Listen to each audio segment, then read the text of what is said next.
Welcome everybody to BIMA. Welcome to the Artist Talk with Michael Stasinos. We would like to begin by acknowledging that the land on which we gather is within the ancestral territory of the Suquamish people of clear salt water, Suquamish people. Expert fishermen, canoe builders, and basket weavers, the Suquamish live in harmony with the lands and waterways along Washington's Central Salish Sea, as they have for thousands of years. Here, the Suquamish live and protect the land and waters of their ancestors for future generations, as promised by the Point Elliott Treaty of 1855. So I'm Jenna. I run education and community engagement here at BIMA. And before we get started with Michael's talk, I'd like to bring up Greg Robinson, our chief curator, and Dasha Moore, our associate curator, to talk about Capturing the Ineffable, his exhibition. Good afternoon, everyone, and thanks for coming to what I think is a really exciting day at BIMA.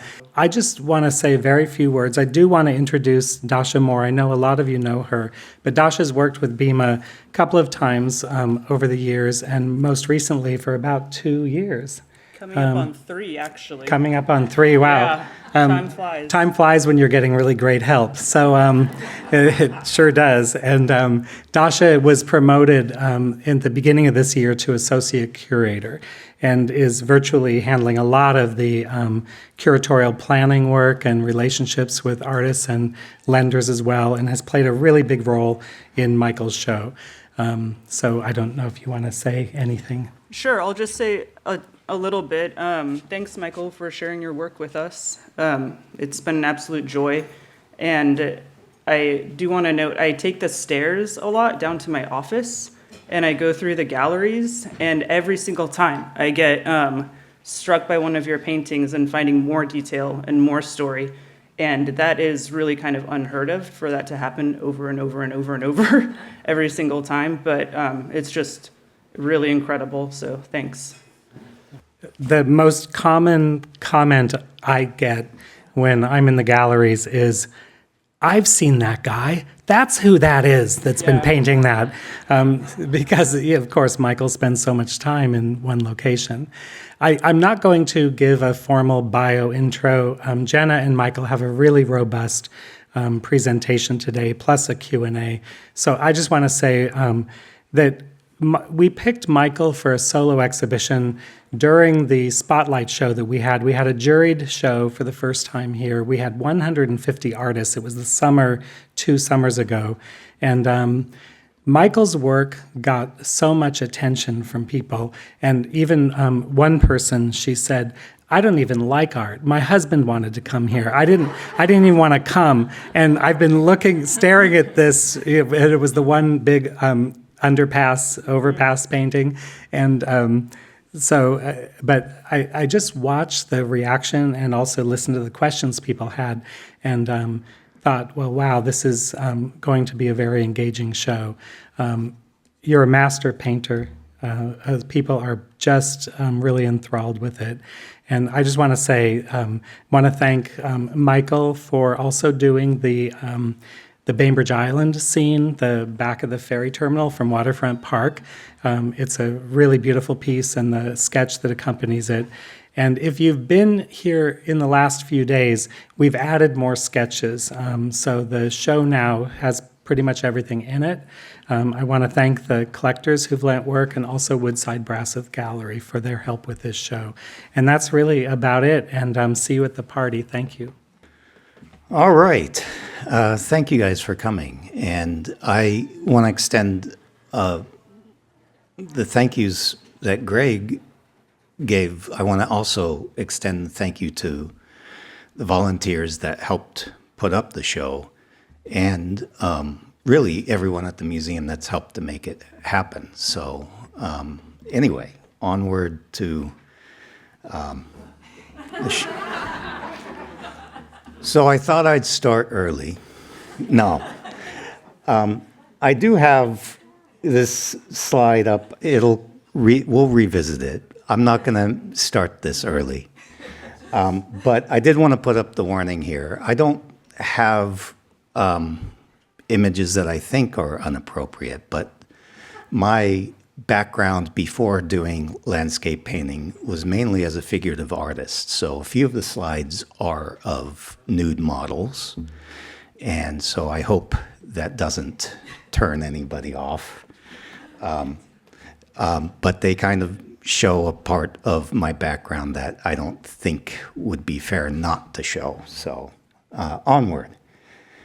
So I'm going to advance a few years. This is me in college, and my classes, which you'll see in a few other slides coming up, are really working from life and doing realist work. My instructor, which they're in UG, came from China and was a student of their Central Fine Arts College in Beijing. And when he came to America to do his graduate studies, it was at the time that the Tiananmen Square was happening. And so he was able to get sponsored to get a job and stay in the States. And I was lucky enough to have him at my university. He was a great teacher and probably one of the biggest influences I've had, although I have others. But one of the things I really liked about him is that he didn't speak English very well. And so he would just say it as it is, as best he could, and make people cry. And I thought that was wonderful as a 20-year-old. But this is my first an image of me out at a landscape class. So there was one class he offered in landscape painting, and I took it not because I was interested in landscape painting. I was interested in learning from Yuji, but I was interested in that it started at 3 o'clock. We would drive up the canyon. I'm off campus. So as you see, I'm in class with a beer. And I don't think I made very good landscape paintings at the time. That's one early attempt from that class. And but one of the things I think I appreciated from the landscape painting class is that there's nothing but blue and green. And as an artist, when you're trying to learn how to interpret color, it becomes kind of like, how many different blues and greens can you make or find?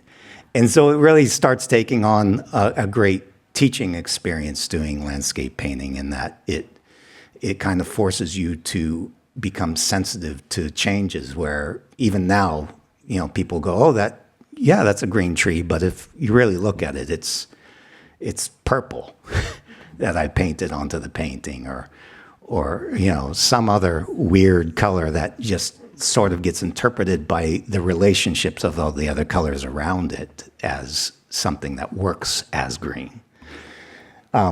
The other thing that I'd say is a big influence from that, my first instructor of UG, is that he went around with a sketchbook and would sketch from life out and just in the city, and he would create his works from combining these drawings together to create landscape or cityscape scenes, figurative scenes, that had a lot of social commentary, I thought, to them. And I was always struck that I would go into his studio and see him making up these, and they weren't made up in that they are from life, but the thing about the lower image here is that if you really look at these drawings, they've been combined to make that scene. So there are lots of little sketches from different pages in this sketchbook. And so I'd go into a studio and I'd ask him, like, why can't I do this? Because he had a rule that I had to do everything from observation. And I was like, well, you get to do that. Why can't I do that? And he said, well, because I know things. And it took me several years to kind of discover what he really meant by that, because I would go in, once you start teaching, and it's kind of like, well, yeah, when you've painted a still life with apples in it 60 times, you kind of know what you're going to do. You've learned the dance steps. And I think that's kind of what he was referring to. So I think his asking me to work from life was to keep building my inventory of dance steps so that I would have that kind of power in the future. So these are a couple of my sketches during the time with UG in my own sketchbook. But I've never really used my sketchbook to create works like he does. I tend to use them more as a visual diary, as just something that I document what's going on. But I also will sometimes use them if there's something in the painting that needs help or I need to make a study for it. So these are kind of more contemporary sketches. This is not me as a college student way back. These are just a few years back. And I tend to do them when I'm on trips, like, oh, how am I going to pass the time at the airport? But this is kind of what my experience or some examples of the paintings that I was doing while I was with UG in those painting classes. But of course, once I graduated, in all appreciation and respect to UG, I rebelled and became an abstract artist. And so I went to graduate school in Savannah College of Art and Design. And while I was there, I think that two things kind of made me into an abstract artist. One, my rebellion. But the second part of it was that I was so poor while I was going to grad school that I had run out of paint. And so the one that's up in the upper corner on the far side is really like coffee grounds, dirt, and kind of treated like paint because I just mixed it with wood glue. And then there's ink and whatever. Even the paper would be a lot of times I just fished paper out of garbage cans I was in an art school, so it'd be, as the students would abandon drawings, I would take their paper and take it back to my studio to make my abstract work. This is a artist statement from at that time I was at Savannah College of Art and Design, and I added the images of when I first started doing art, when I was studying with UG. I was an actor, and so these are a few images of me attempting roles. I was always cast as the villain, so. And the one on the upper, the highest image there is definitely, I was cast as a Snidely Whiplash. Older people will know who that is. Basically, I come around, you will pay the rent, and if you don't pay the rent, I'll tie you up and put you on the train tracks sort of role. And actually has nothing to do with me becoming an artist, and I shouldn't eat up a lot of time talking about it, but when I was in that role, I think it was also one of those moments where I appreciated it, but I also realized that maybe I should become an artist because my mustache kept falling off. And then I ended up playing the part, just holding my mustache to my face for one scene. And then I wrecked the entire production because no one could stop laughing when they look at me because I got so frustrated I took a roll of tape and just taped the mustache to my face like a mummy. And and yeah, none of my, the guy behind me who's laughing was in hysterics and couldn't go on, so we had to stop the production that night. Anyway, onward back to me becoming an artist. The artist statement is very much from my idea of being an actor. And the actual quote is from Stanislavski, who is someone that was a developer of acting technique in Moscow in the early days, and the idea of acting isn't acting but reacting. And so one of the things I think I can say that I appreciate from at least my experience of being an actor and learning those is that I tended to think of, even today, although I don't know if it's as evident, to think of the canvas as, if I was an actor on stage, I don't know how I'm going to respond until I hear you say your line, because I'm going to react to it. I'm not going to have a predetermined delivery of what that is. And so I tend to think of my canvases that way, is that it's my partner, and I'm reacting to what's there versus going to do what I plan to do. And that, I think, has a lot to do with me also going out in contemporary time, going out and doing these more recent paintings of, I've got to be there many times because I want to learn the personality of this location. And my canvas is going to tell me what works and what doesn't.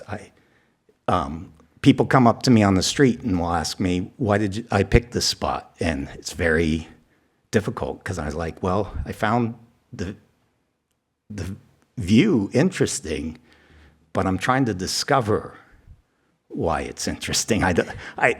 While I'm making it, I don't know. And it's kind of telling me what it's supposed to be about while I make it and while I experience it over time. But one of the things that, going back to my time at Savannah, being an actor, I realized that I much more enjoyed doing figurative work and telling stories. And so my abstract work, as an example of what's on the top, is like doing abstract work and then like a Rorschach test, what are the images I see in that abstraction. And so the work of the three below are basically works that were started in that kind of Rorschach ink blot kind of way of starting in a very abstract way and then going, I'm seeing an image in there. For instance, the one in the middle, which is it's me, but me as a Madonna holding the baby, started as the ink blot. I had it on the floor and I was looking one way and I was like, oh, this will be very tantalizing. I see two people making out. And then I turned the painting in another direction and I saw a mother and child, with the idea of the mother kind of grasping a doorknob or a door, and with the idea of suggestion that it's thrusting it out the door. And of course, I had just gone to graduate school and lost my room at home with Mom. And I kind of teared up when I saw that. And so whether it's a good painting or not, this idea of the automatism and going from abstraction to view was definitely a cathartic way of kind of finding images that kind of connected to my it was kind of self-therapy, let's just put it that way. But I left Savannah and I went to another graduate school called the New York Academy of Art. And the New York Academy of Art is very much traditional figurative program. It kind of is teaching the history of techniques for figure painting and drawing. And one of the things I started feeling very much tension, I've never lost that feeling of insecurity, might be one of it, but tension is this idea of what I was doing with that automatism and ink block and Rorschach test kind of method was, I was looking at that and discovering images I didn't really know what I wanted to make. And it was very process active, very energized by being processed. And I think when people are doing alla prima painting, even from life, it's reaction. I'm reacting to the world, and in a way it's going to, at least by my take on it, it's going to work in the same way of like watching a wrestling match. It's like whether or not it goes well or not, the mere sport of watching things go badly is still entertaining.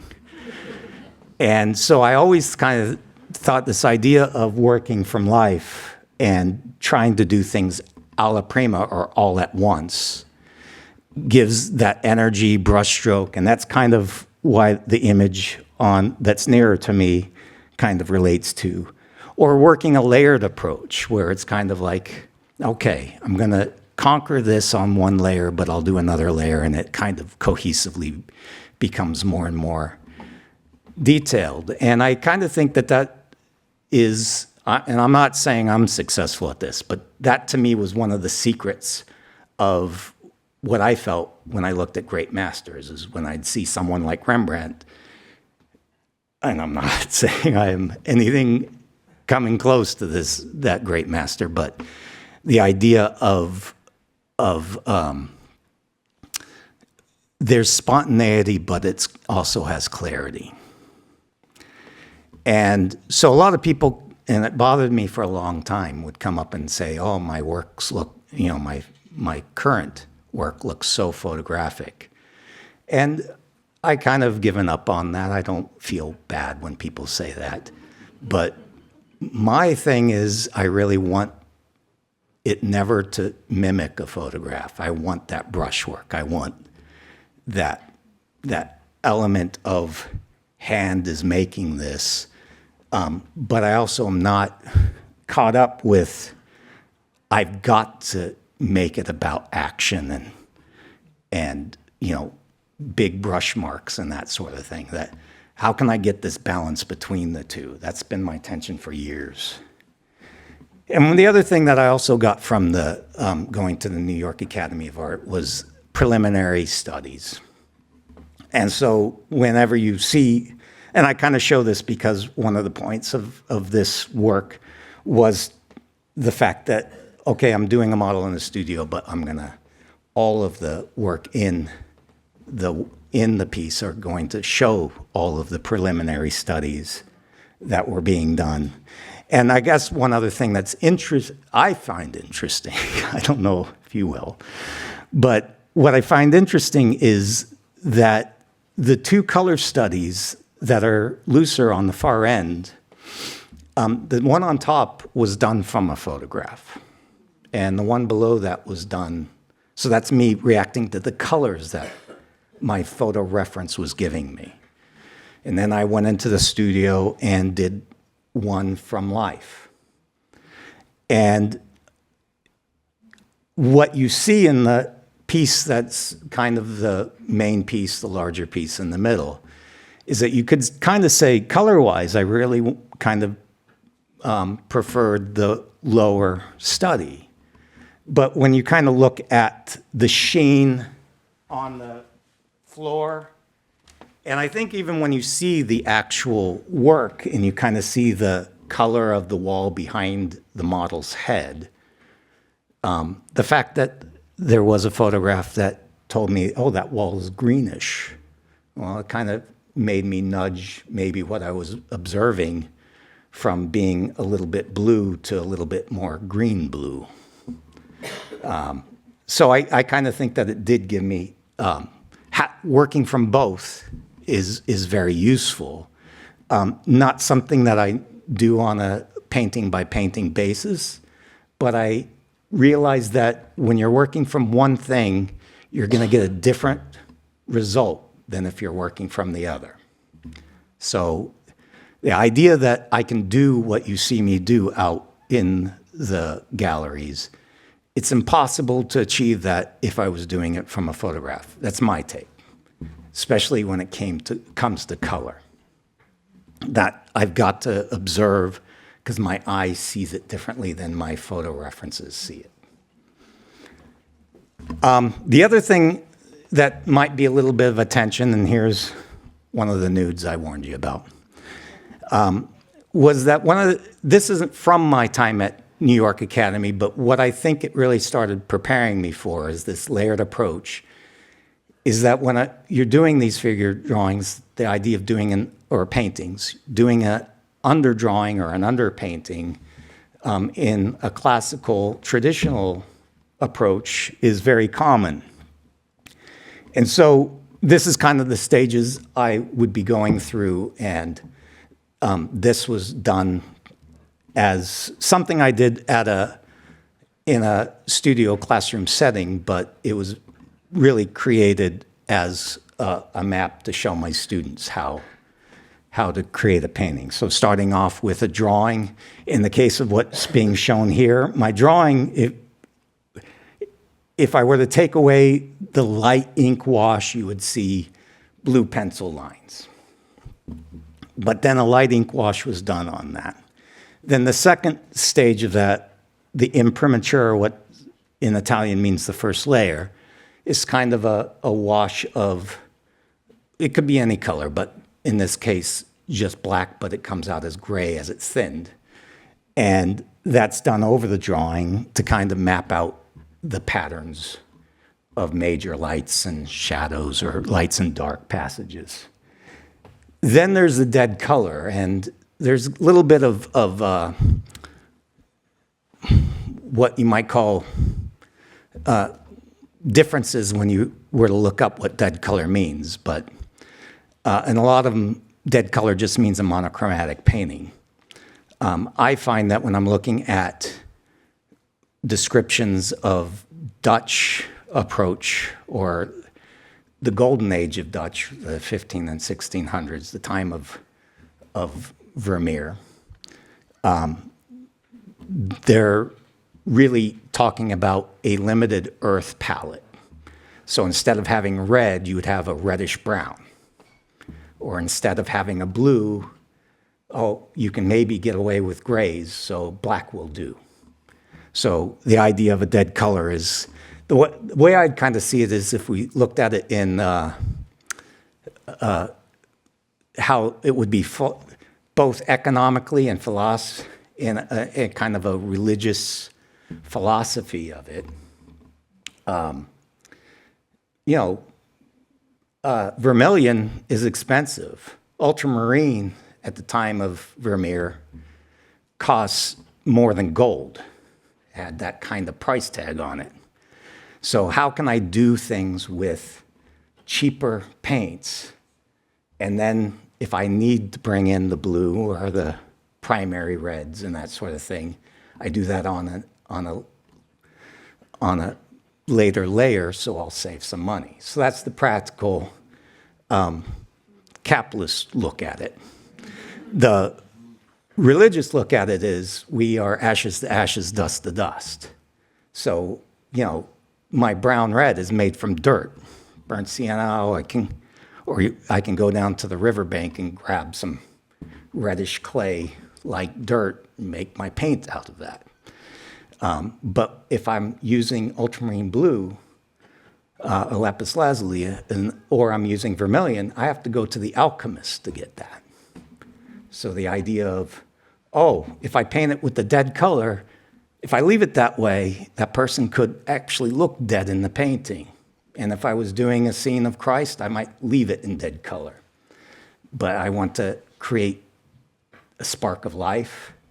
I start adding vermilion to the cheeks and to the lips, a primary red, and all of a sudden, the person's gone from dead to alive, the spark of life. And so that's kind of that process. So really after that dead color, it's, okay, what kind of colors do I need to add on top of that dead color, sweetening layers, to make the painting work. And so even today, when I work in my landscape painting, I have kind of a similar approach, even though I'm out there. I think most people doing alla prima plein air painting at the location are doing it in an all-at-once approach, where I'm going out and treating it like, okay, how did Vermeer paint his view of Delft? I don't know, but I think it's something on this kind of layering stages. So I have a similar approach to how I try to tackle it. And after graduate school, I had no money, so I just painted what was around the house. Mainly things that I would probably be about to throw away. So finish a meal, oh, I'll paint it. And then my wife would have to put up with that plate of chicken for 2 or 3 days until I finished the painting. And, the one that's closer to me is actually in the show. It's 9 by 12 inches. It's one of the interiors. But, that would be another way of me kind of starting to, okay, I don't want to just do still lives, but I'll start doing what's going on around me. And so I started painting the interiors.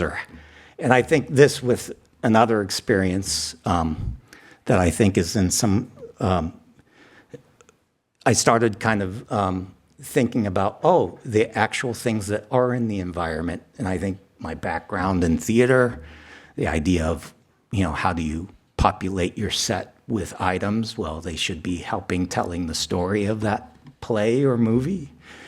And so I started thinking about the environment in that sort of way. And I also had an experience where, I was painting someone and they left, so I kept painting and just not paint them in it, so you could get an idea of who they were even though they weren't there.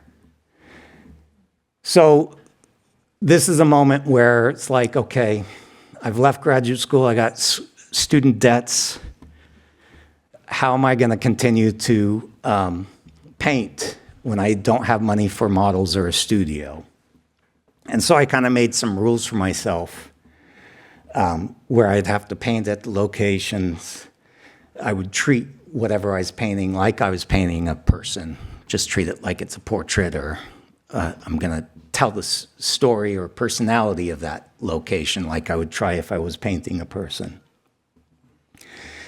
And so I just started painting around, but I think my first approaches were, this slide is definitely not like, this is how to do plein air painting. There's lots, within our audience here, great friend Mitch Bala has a book out on painting landscape, and there's definitely ways of doing it that are beyond what I'm showing in this slide. But what you probably see in this slide, at least the stages of how something might develop, is that I'm kind of going from loose to specific. So I'm keeping things very broad and very abstracted, and then I paint more information on top of that. When I was teaching classes on this, I tend to tell my students I'm doing the history of art in reverse. So I'm doing things very abstractly, and then as I keep painting on it, it becomes more and more detail-oriented as I kind of add more and more information onto it. So not much, still layering like the nude woman slide that you saw, the painting of the nude model, but not so much time spent on the drawing stage of it. And so my first paintings going out onto, and the largest image here is one of the paintings that are in the show. It's a tiny painting, like maybe 5 by 8 or 8 by 10. But you can see they're very loose, very kind of abstracted. They don't really stand out too much from what other landscape painters would be doing. But that kind of became part of what I started thinking about. Well, it's not that I feel what I'm doing is bad, but what I'm doing is the same as what a lot of other landscape painters are doing. So I started thinking more about what I was doing in graduate school and those preliminary studies. And actually, this little picture is in the show. It's a tiny little, again, like 5 by 8 or 8 by 10 drawing in silver point that I did on a street corner up on Capitol Hill of a gas station.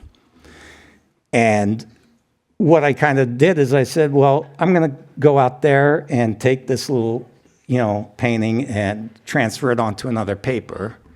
And I'm just going to keep drawing those power lines until you see the image that's the square image there. So that idea of how am I going to, and the little image at the bottom there is just a reminder and my visual notes of, this is meant to kind of remind you that this idea of preliminary studies plays a part, what I learned in grad school. But once I have that, one of the things that UG told me, my first instructor, is if you're really, and I don't know if saying a good painter is right, but if you're really understanding of what painting is about, you can make a painting of anything, anywhere. If you sit here, I could find a good 10 to 100 paintings I could make from my point of view right here. And that became kind of this idea of what a lot of artists would say, once you've done it, you don't want to repeat yourself. But I'm like, well, wait a minute. When Monet goes out and does his doors of the cathedral 5 times, and that was always an irritation with me in art when someone go, oh, you're not supposed to paint on cardboard. But I go, well, Toulouse-Lautrec did, so why can't I? And then the response would be, because he's a genius. And I'm like, well, so I got to prove to you I'm a genius before I could paint on cardboard. But my idea here was, and I don't think I necessarily did it as like, oh, I'm going to be like Monet, but I kind of started justifying what I was doing in that Monet way, that you could paint this scene 10 times, 100 times if the weather or the lighting's different. Oh, I won't spend too much time, but to prove my point of what Monet was doing. So you saw the slides of my process when I was working with a nude female model, and this isn't any different in that. This is basically what I do when I'm doing my landscape paintings, is I have a drawing. It's usually very simplified, and some of those drawings are in the show for you to kind of make that comparison and see how simplified. But in the first stage, a tree might be nothing more than a triangle, because the importance is how big is that tree and where is its location. And if I got that right, then maybe the actual silhouette of that tree or its character becomes more important. And that's true with buildings or whatever it might be, car, whatever it might be that I'm trying to put into the piece.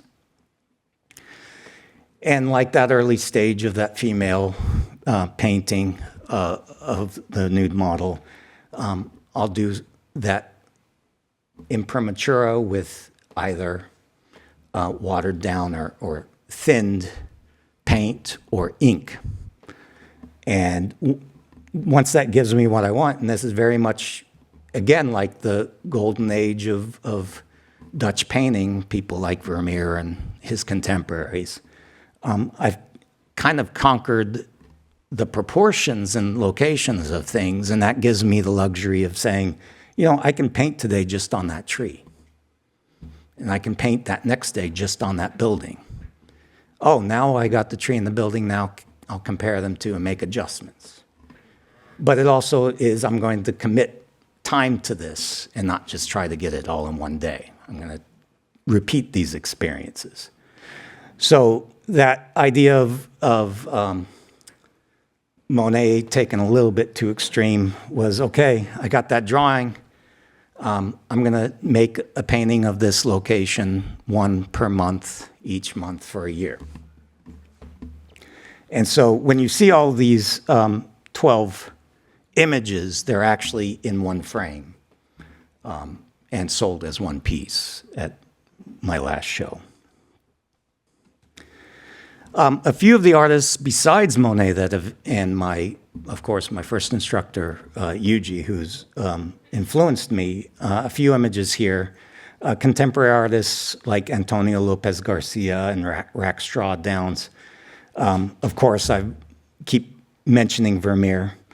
I don't know if I really started thinking, oh, I'm a modern Canaletto, or I'm inspired by, but so many people have told me that that's what I am, that I'm like, okay, I better pay attention to it.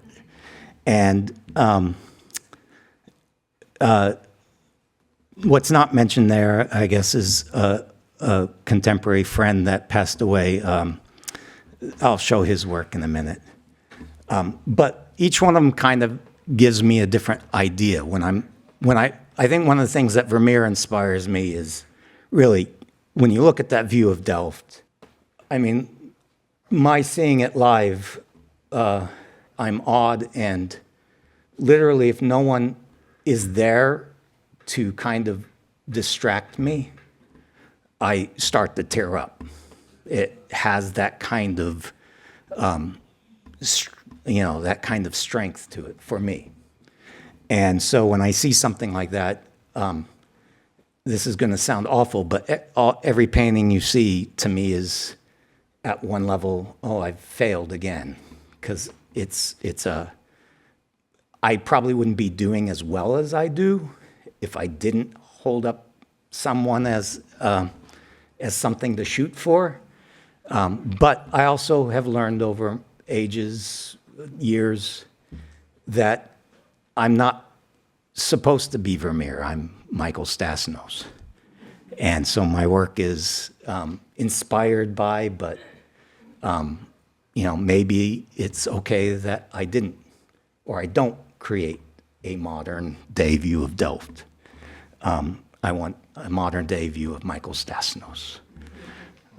Antonio Lopez Garcia, I think, has done something that changed the way I worked profoundly.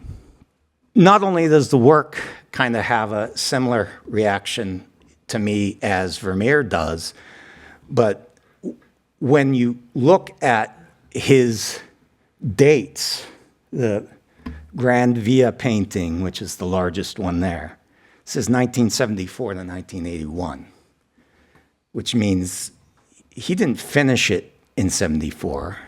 He painted it, kept painting on it, which kind of makes, forgive me, museum people, but whenever I'm asked for dates, it drives me a little crazy, because it's kind of like, well, my painting of Gasworks Park that's in the show, I painted that 3 years ago, and I hated the water. So I repainted the water last year. And then I kind of looked at it 3 months ago and was like, oh, I got to fix some of the poles that are in the water. So is that date supposed to be 3 years ago when it mainly was painted? Or is the date when I changed the water? Or is the date when I did the adjustment on the poles, which are 3 separate years? And so that's kind of when I start doing my contemporary work. They're done over many seasons, and I kind of have a hard time going, well, I can tell you how long it took. But the other thing that kind of struck me with this idea of time is that our culture is so much about time is money. And probably a little insecurity I have is when people come up to me while I'm painting, go, how long did that take you? And it's a very, unassuming question and common question, and I don't really take offense at it. But when I think about it is, well, wait a minute. To achieve that, he took that many years. The painting is the painting and has its own power and experience for the viewer. But when I'm asked that, I feel like I'm being asked code. If you did that today, you're a master. But if you took a year to make that, okay, you're okay. And I don't mean that in a bad way.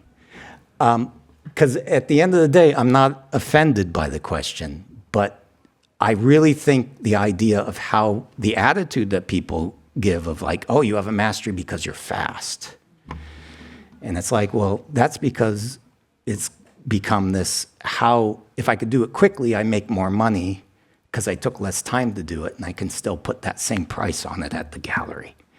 Where it's like, wait a minute, the painting should just take as long as the painting takes to be what it needs to be.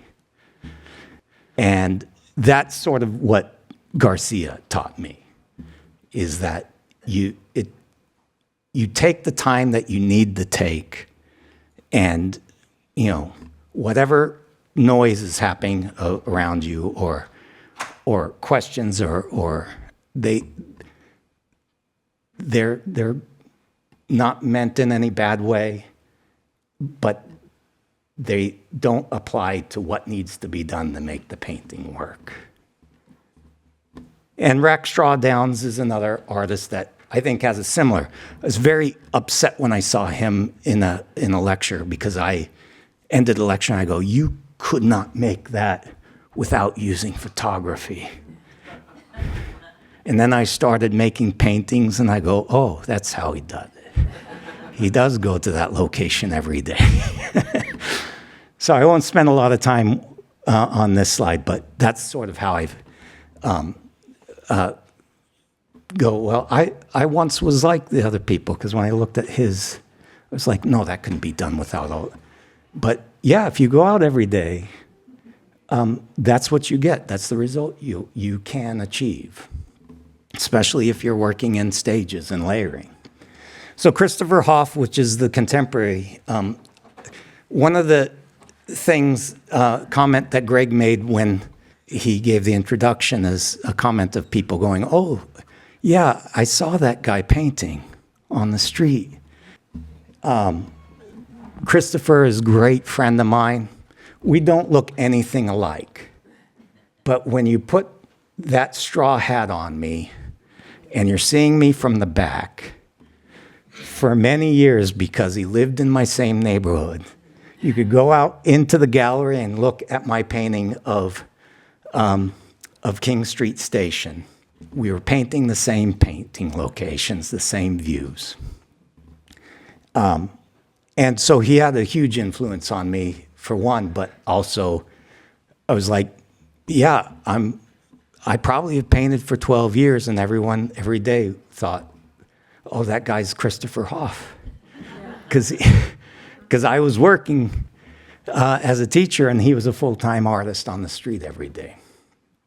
But one of the things I think I got from Christopher is we had an argument. I wouldn't call it an argument, but kind of a discussion once where, and I totally agree with his comment, that being an artist is not what you choose to put in the painting, was his argument. It's what you choose to leave out of it. Just like being a poet, you don't need to write the novel. What do you need to make the image work? And for me, it was, how do you know what to leave out if you didn't paint everything? You're predetermining what's not important. And I took on a philosophy of, if I'm going to paint that tree, I'm going to treat that tree like that tree's mother has hired me to do its portrait. So I better give that tree the respect it needs, because, its mama's not going to like it if I don't. And that kind of took me down a different path than Christopher by having that philosophy. But I totally respect and think his work was amazing. This is an example of Christopher doing a location. So I take several years. My drawing, I do the drawing stage first, preliminary. So that's in my studio, the drawing. Very much the image that you see on Madison Street. But I go to Christopher's show, and I see he did my location. And I know he had seen it in my studio. But I know also if I show this, I'm going to be accused of copying Christopher. So this painting, the drawing of this stayed on the panel in my studio for probably 5 years. And Christopher passed. He had a kind of a stroke that was brought on by a pneumonia. But so I brought it out and did it as a memorial to him. And what you see in every show of mine is usually one painting that's a remembrance for Christopher. Because if nothing else, just by the mere fact that we did the same locations always made me think, well, how should I do this? That isn't Christopher.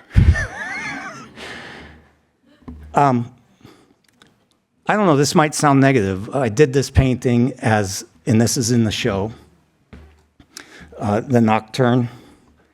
And I did it because Christopher did a painting, and I kind of was doing a tribute after his death, thinking I can do a location, and it would be a bit like that idea of the frog pond that Monet and Renoir went and did. And then my brother said, oh, you're plagiarizing Christopher.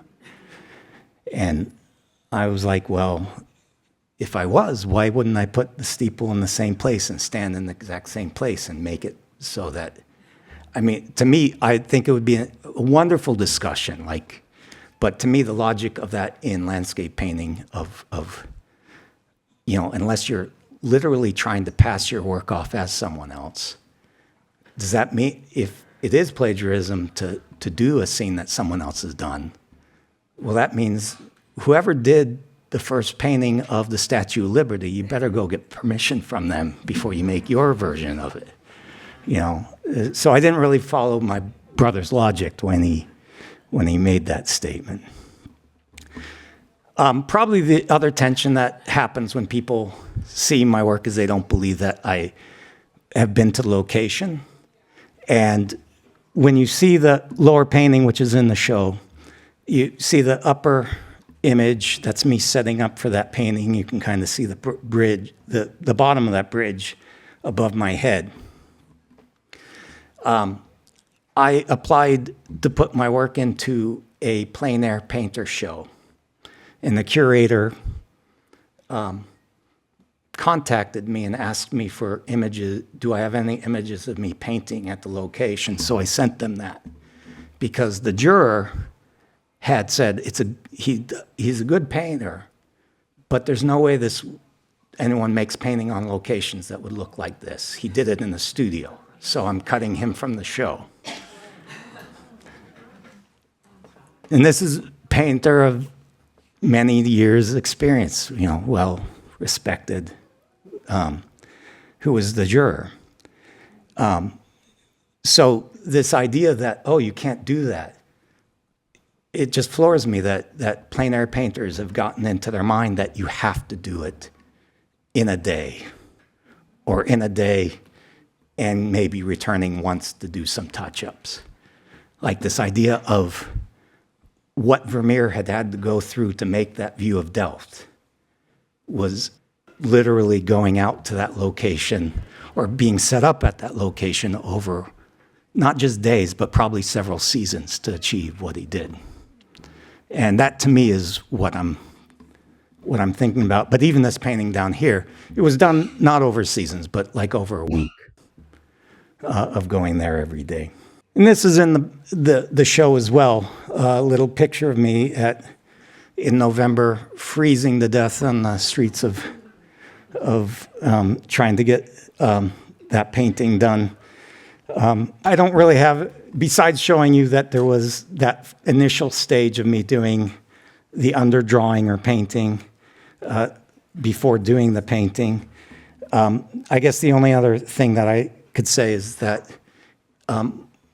they were doing some construction off to the side here with their bin, and the construction workers like to throw the refuse out of the window into the bin. And they were very mad that I was set up there. And they kept throwing this stuff closer and closer to me as they got more and more irritated. And to my joy, they threw all these motorcycles and mopeds are lined up even beyond and next to me. And of course, they hit one of the motorcycles, and the owner of the motorcycle was coming out at the time they did it, and they left me alone from that point on, because the person with the motorcycle was about to kill them. But usually I have an okay time at locations. Every once in a while there are challenges like that. So I'm going to go through slides a little bit quicker here. These are just slides showing me at the location making these paintings that you see in the show. One of the things, probably what I should say, is that when I'm traveling, when you see those panel paintings that have been put together, the origin of them happened in that I was making paintings and putting them into, how big can I make my painting and still get it in my suitcase to get through the airport to go home. And then I finished the panel and I was like, okay, I got more days here. Do I start another painting? And I was like, well, wait a minute, I can just clip another panel onto this and keep painting. And that will still fit into my suitcase. And then after I had that experience, when I got home, I was like, wait a minute. If I'm not traveling, I could even do that on a bigger scale, because I can only fit such a size of panel into my car, but if I make it multiple panels, I can make even bigger paintings.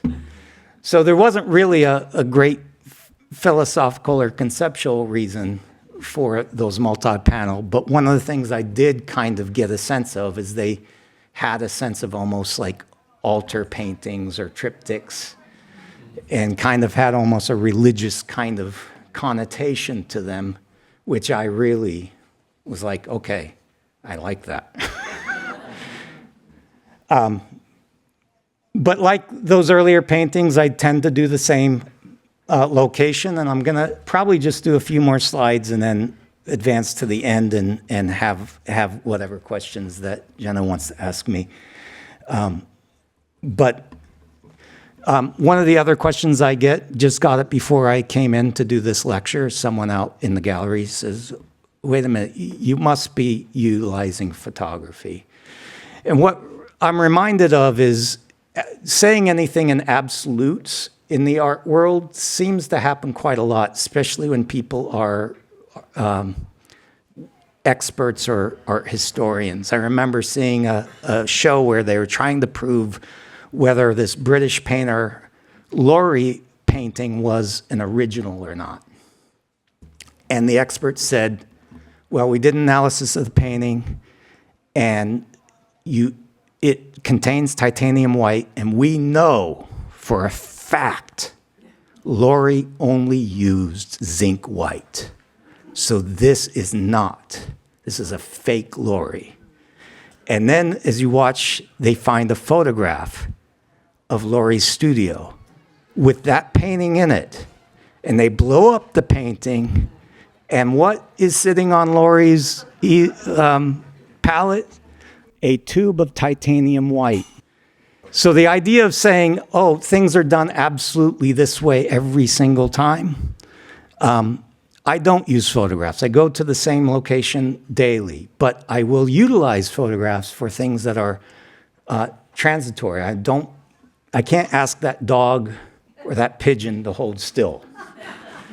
So I'll utilize it, but many times what I will do is create the scene, and then as I experience people coming through the scene, I might take a photo, go, oh, that's interesting, and put them into it. But, bringing back that first slide, this method of creating it, you might think, that's what people do with Photoshop. They cut and paste images on top of each other in layers. But the inspiration I had was color form. I owned Sesame Street color form as a kid, And I would create scenes by just putting all of the little plastic Ernies and Berts and Big Birds and stuff in their locations, and I think that's what I'm doing. So there was a reason for that young photo in. But as you kind of see, as people walk by, someone might walk by and have not his shirt, but be wearing a long sleeve shirt that's, oh, it's purplish. And so, especially when it comes to the color and stuff, I keep adding to and adjusting things and I'll give one more example of this kind of situation. So you have me doing my study. This is an acrylic study of the scene in the park at a little pond. And so a lot of those, like color forms, I'm putting them onto tracing paper and like a poor man's Photoshop, layering them, moving them around. But I am going to the location, and as kids play, I'm painting what I'm seeing from those kids onto what I have found from that photograph. Or I might ask someone, so you see the little drawing of the little back of someone with an arrow pointing kind of where they've been drawn into the image. You know, there's the final image. So that person's back is Anna, my wife. And to give you one more example of that, while I was painting this, which is also in the show, one of the things that I really feel I was able to capture was, oh, this woman came by, she started digging through the garbage while I was painting it. And I was like, oh, that's fabulous. I want that in my painting. So I got it in, and it was very impressionistic. Didn't quite match. So what you're seeing there is I went to the thrift store, bought a jumper like the woman had that I saw, and my wife just happened to have a similar hat. So that's my wife digging through the garbage. But as I was out painting it, and that was in the painting, a person came up to me, and I don't remember the name, but he's like, oh, that's so-and-so. I see her everywhere. And so what I kind of think is, yeah, I am doing it. I'm trying to stay true to what my experience is, but I am reacting to what the painting needs or what I feel the painting needs. And so I believe it's true, but it's also a believable fiction. I'm constructing to get it to be what I need it to be. To give one more example, this is not a photograph. That is actually the billboard with the woman on it is the painting. And I had that, and I'm a figurative artist. Probably the favorite part of painting that painting was painting this woman onto the billboard. But once I backed up from the painting, I was like, this is a painting about this woman on the billboard. So I painted it out, painted the billboard white, and I was like, oh, that works. And so I will make changes. The painting, as I say, from my earlier statement from 1993, when I was still thinking like an actor, acting's not acting, but reacting. And so the painting was telling me it needed to change. And I changed it, and then it told me, you don't need to do anything more, leave it alone. So the rest of the slides, I think I'm going to, because of our time, we have maybe 20 minutes at best. I'm going to end it here, but the rest of the slides are just kind of my insecurity of proving. Oh, I'd probably say one last thing. I said Canaletto was an inspiration. I definitely painted this painting with St. Mark's in mind, with the idea that, at least for Seattle, the stadiums are their St. Mark's. And of course, with the guy feeding the pigeons, that just like the woman in the garbage can was an actual man doing that. That final piece was me having an artist friend come to the park and stand and feed the pigeons while I painted him. So just like with that, woman going into the garbage can, I do what I think I need to do. When you say you'll never use a photograph, I do for certain things, especially if things are not going to be there every day. But I also want the painting to be painted last, not photographed last. So bring the person in because I want to paint from the person, not from the photograph. When other people, it could be, someone else with a T-shirt has shown up that's walking a dog, so I will paint from them. And when it comes to the birds, all you need is a little bit of bird seed and a bag of bread, and I have paid my models. I think if I had done it long enough, I would be known as the Birdman of Gasworks Park. I will leave it at that. One of the last things I'll probably say is that I don't know if I don't think I'm a master. I do know that I am driven to try to capture, and the irony of the title of the show is ineffable, is uncapturable. So to some extent, I think everything I do is a failure, but a beautiful failure, because in the madness of trying, something kind of wonderful ends up on the surface.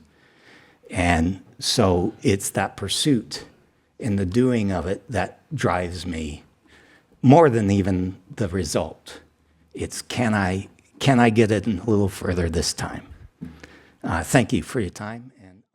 I've prepared a few questions and then we'll open it up to everybody. But, for the artists and aspiring artists, or just, everyone here who's living in our current kind of fast-paced, tech-soaked world, could you please speak to ways you maintain your commitment to your long hours of painting practice and the extended attention span within our current digital age?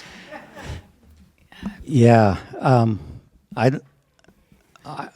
I think if I had maybe a year with therapy, I might be able to answer that. The obsession came along, I think, and the statement, which I believe is more of a metaphor than a reality, of trying to be a visual anthropologist, was that I definitely feel that what gets me excited is you don't see all the stories that are there, but if you're kind of like Sherlock Holmes, the minutia of that discarded Doritos bag or the graffiti that claims that America's in trouble or whatever, or the graffiti that just sort of says, love, are all kind of related to someone interacting with that environment in some narrative way. And so I don't know if I'm really answering your question really well. My thing is that how long does it take to get that? And I think my friendship with an anthropologist while I was teaching at Pacific Lutheran is watching them spend hours documenting, the arrow points and all of the things they find at their location. It was like, well, if they're going to do that, why can't an artist do that? Right, like the scientific level. Yeah. Yeah. And your recent works from this year, from 2025, I've noticed that there's more of a focus on like the small branches of trees and the intricacies of light as they play on the branches themselves. And it seemed to remind me of some of the works from like the late 90s that also showed a lot of greenery in Seattle. And I was just wondering if you could speak to that, if that's just something random I was noticing, or if you've kind of thought about that? I'm gonna answer it really short and in a way that's not good. That I think part of what's going on with the greenery and trees with the latest stuff was I have a museum show coming up, and I can't wait to put this painting away for the next season. I just got to keep painting. And so the idea of the challenge of the lattice of those trees and the emptiness between the branches, of course, catches me in like, oh, this has both beauty and kind of sadness in a way, in the that you could think of a painting, the one in the gallery called Emerald City. There's a little homeless camp there, but the trees almost act like the emptiness, and just the branches act just like bars of a prison, like a fence. And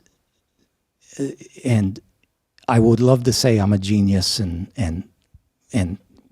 conceptualized all that, but I think if there is a genius to it, it's me going out and going, what can this be about? And kind of discovering it versus planning it, unfortunately, but fortunately as well.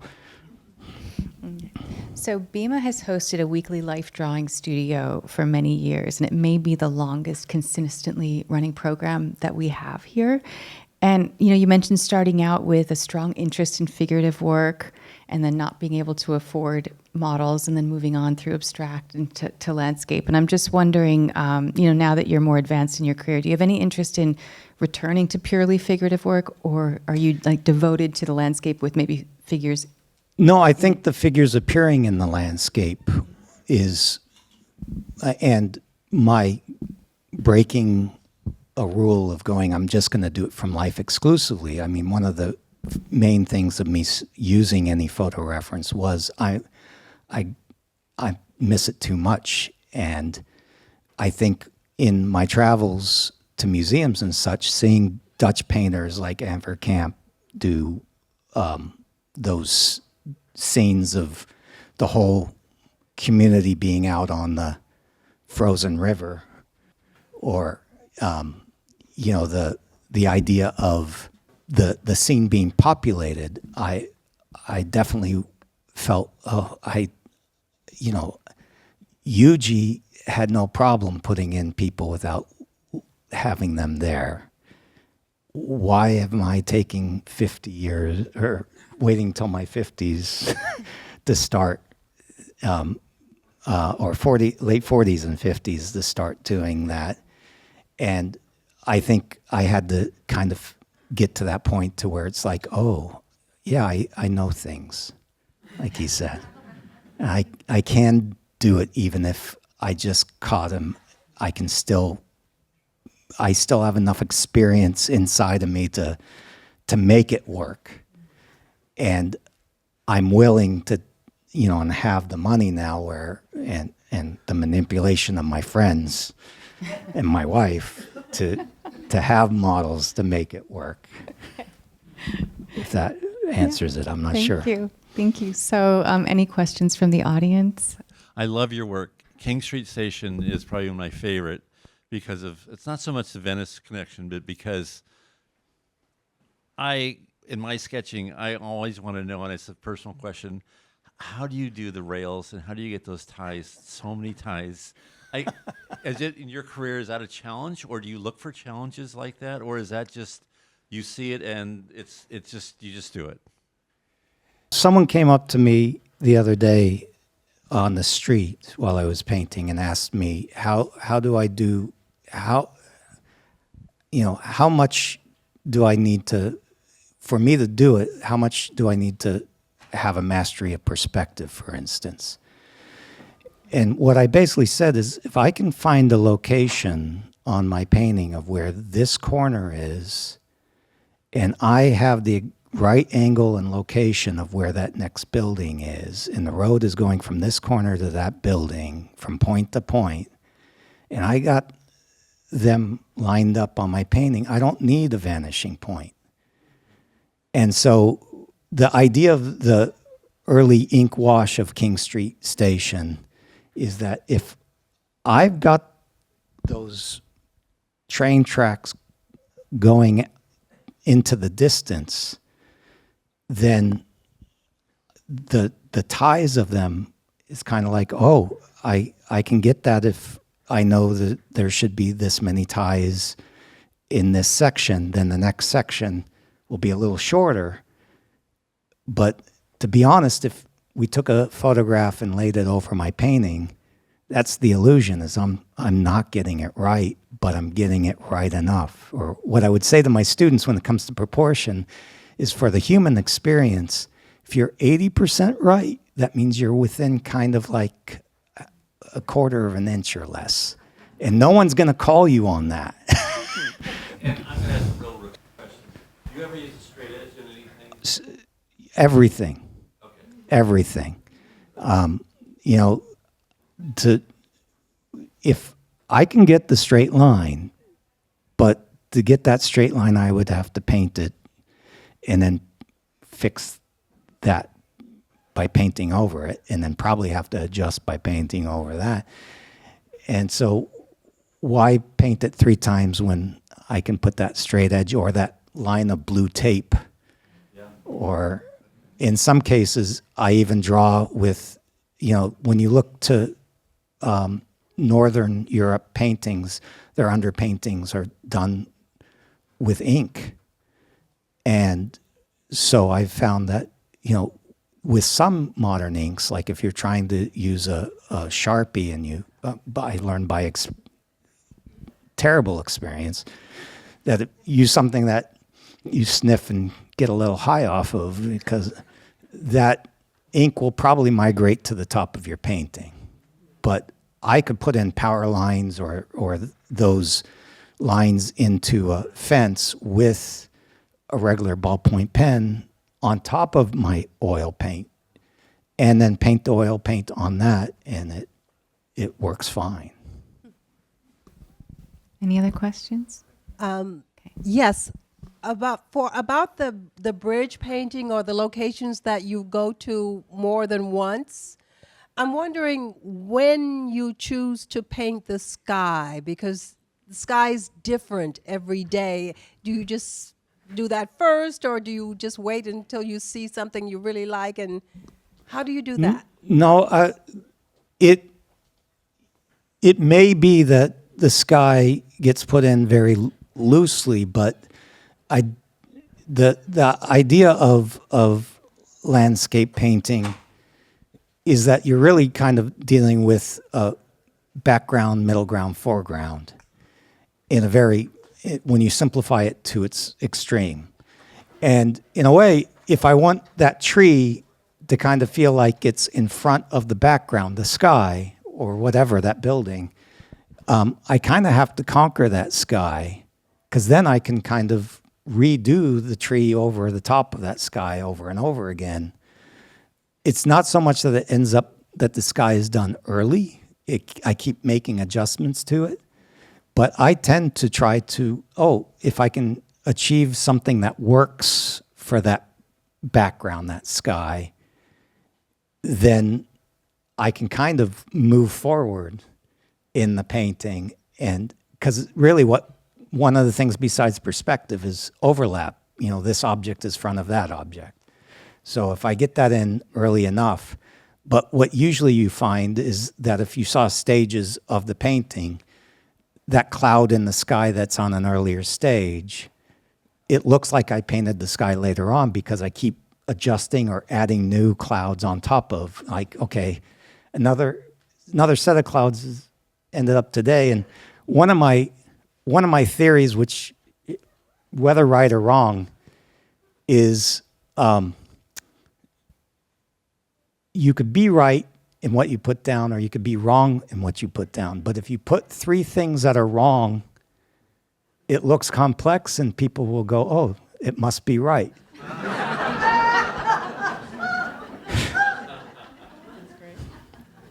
So layering kind of has its advantage.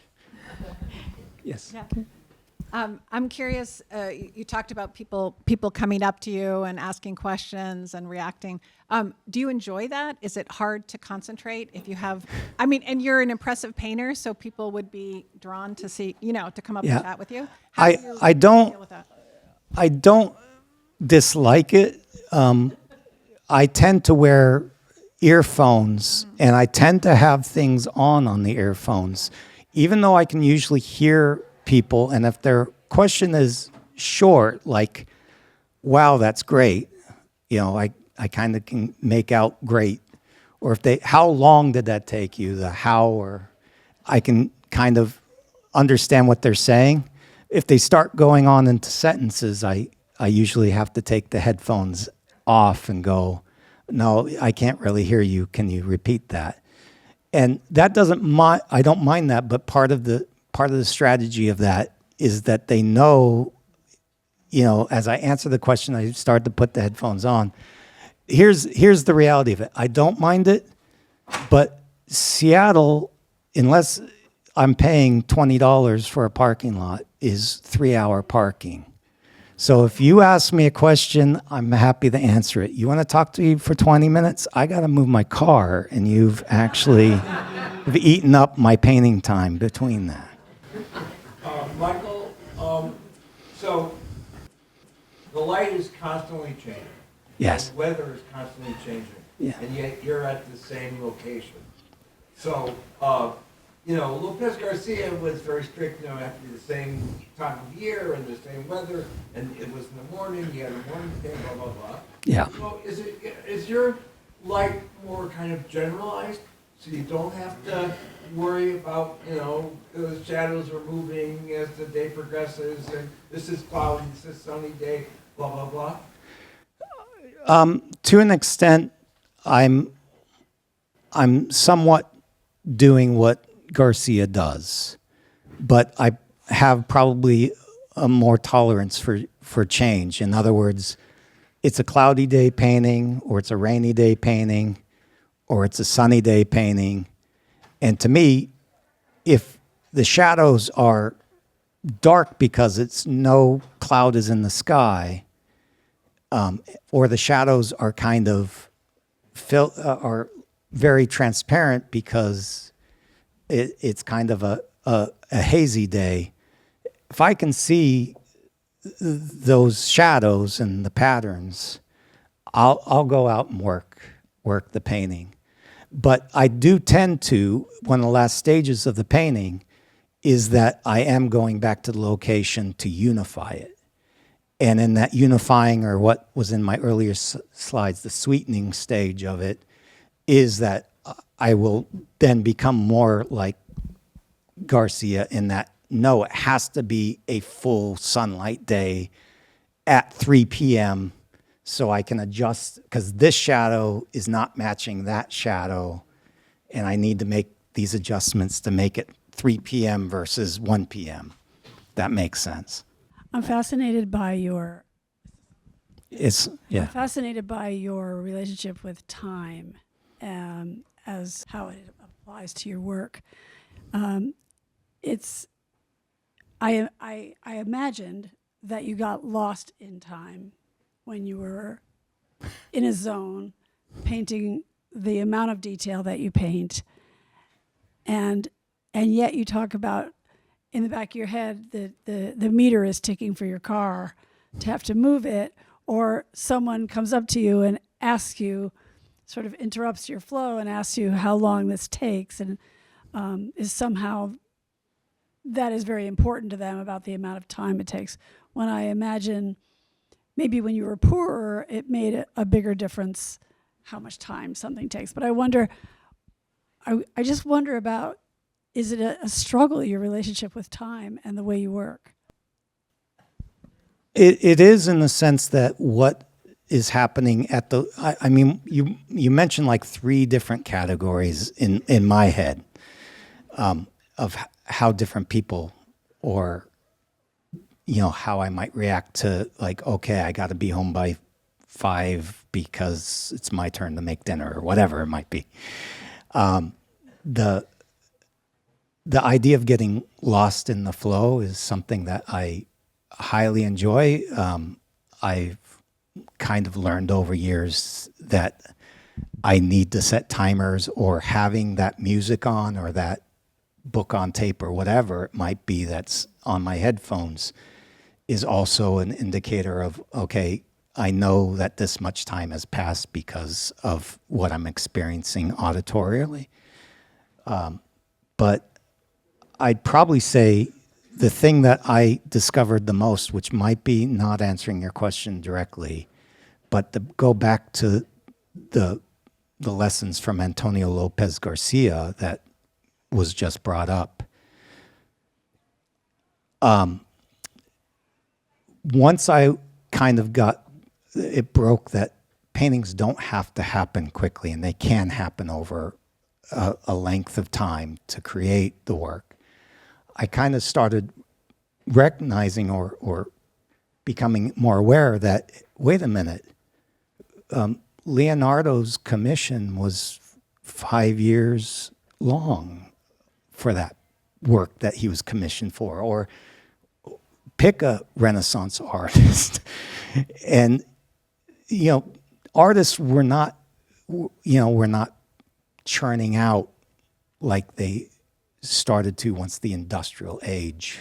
They had a commission, and that agreement of whatever that contract would be was never, we need that by next week, which tends to be more what our culture tends to, my first show at my current gallery, when it was done, all the works in the show were created over like 10 years.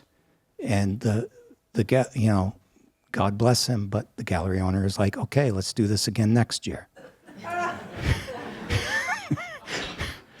And it's like the idea that, what you see the Gasworks Park or the King Street Station painting and go, I really like that. Can you make one of those for me next week? My sense of art history and time and how our culture tends to think of things versus how it was thought of, I think has changed in me. And I think looking at artists that were not dictated by a art director's or gallery's deadline, like someone like Garcia, painters like him, really kind of changed the way that I thought, okay, the painting needs what it needs. If it's not ready, it's not ready. And I have no problem baking that painting for 5 years, or if that's what it takes to make it. Because to me, I think the end result is great. Whatever's out there, I'm very proud of them. But my joy comes from the time making it. And I think that's where it's the process of it that I'm excited about more than the result. And the result is kind of just the residue of enjoying that time and process. Thank you so much, Michael. This is wonderful.